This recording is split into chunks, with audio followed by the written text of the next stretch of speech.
I don't think so. I think the reasons underlying the change haven't gone away.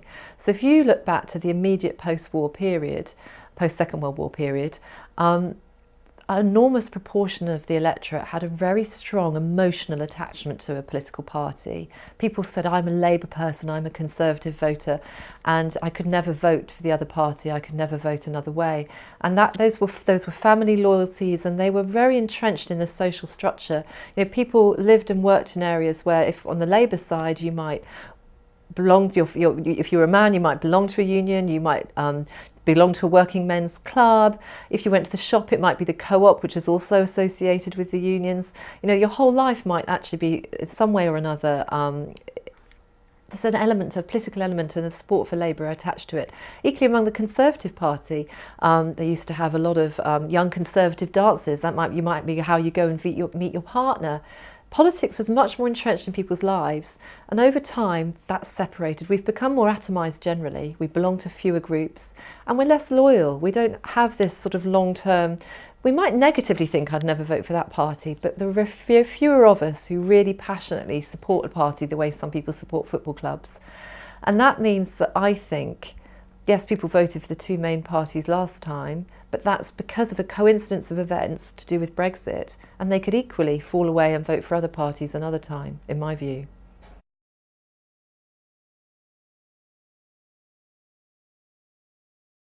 Well, I mean, I suppose there's a normative element to that question, it's a value judgment, and I have a personal position about that. But if we want to think about how to analyse and answer that question, we need to think about what is it we want out of the electoral system.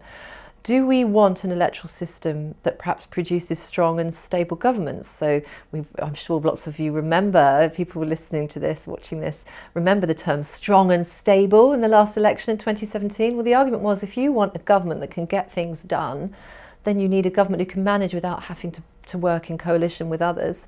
Then a first past the post electoral system, as we've just seen, is more likely to produce a majority government, although of course we've had, although the two parties did very well, we didn't actually get a majority government last time. But so the argument is that you're more likely to get a majority government, and because of that, perhaps parties can stand on a manifesto, I promise you X, Y and Z, rather than deciding with a group of other parties what they're going to offer you after the election.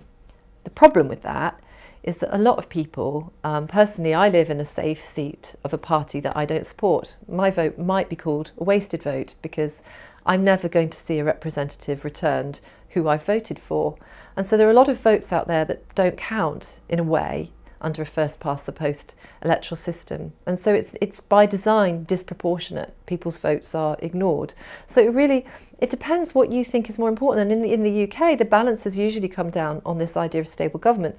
Now, we might argue that because of these changes in society, we're more likely, even with our system, to see coalition governments or minority governments, and then perhaps the argument for changing the electoral system gets stronger. But that's certainly, we had a referendum on marginally changing the electoral system to AV, which is actually still a majoritarian system. But given that referendum, people didn't vote to change the electoral system, I think politically we're unlikely to see any change immediately, which almost certainly proves that we will, because everything I predict seems to go wrong.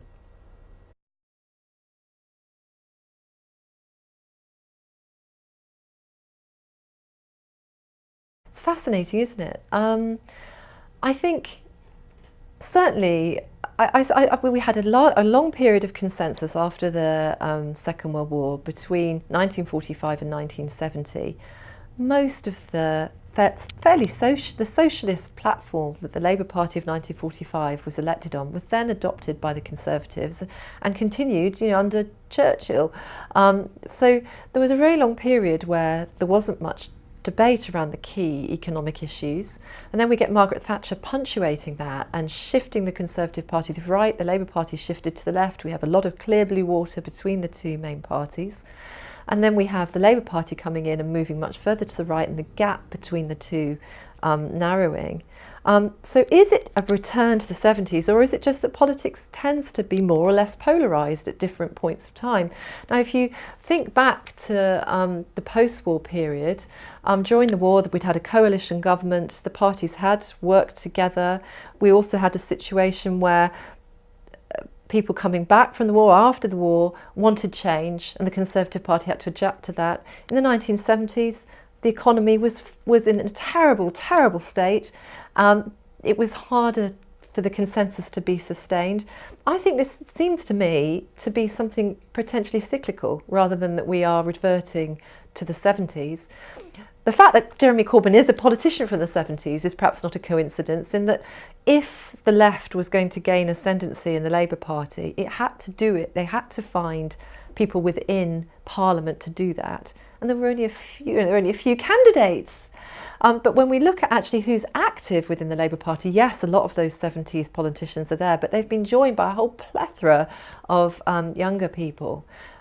But the big difference, I suppose, is UKIP. UKIP shattered, was an existential threat both to the Conservative Party and the Labour Party, and they've responded in different ways. Now, UKIP did tremendously well in 2015 and absolutely appallingly in 2017.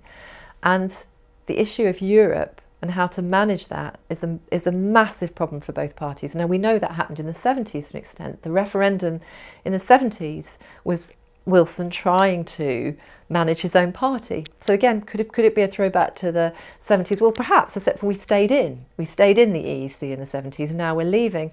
And that is something new. And we have this problem inside the Labour Party that Jeremy Corbyn isn't really someone who, he was probably a Lexiter, someone on the left who wanted to leave the EU. And then we have, a lot of the young supporters of the Labour Party are actually very positive EU and Remain voters. The traditional core Labour working class vote much more likely to be Leave. Inside the Conservative Party, we've got the kind of the more liberal side, those who perhaps represent banking and big business interests, much more likely to be Remain.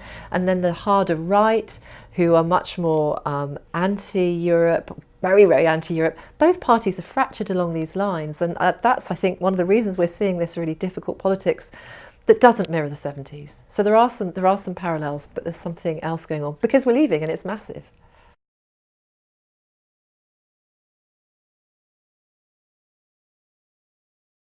Well, I think all of that really comes out of the 60s and 70s social movements. So in the immediate post-war period, British society was probably fairly conformist. There's very little crime. Most people, there wasn't that much diversity in terms of ethnicity. Most people attended church regularly. It was quite an ordered society, a deferential society. And in the 60s and 70s, you see an explosion of feminist activity, civil rights activity in terms of gay rights, rights for ethnic minorities, and the Green movement merging out of all of that politics. And you see, the Green Party doesn't pick up very many votes, but what has happened is a lot of those policies are co-opted and adapted within parties. And what feminists opted to do particularly was in the 60s and 70s, they were outside of parties, but a number of feminists joined the Labour Party and were active, particularly in the 1980s within the Labour Party.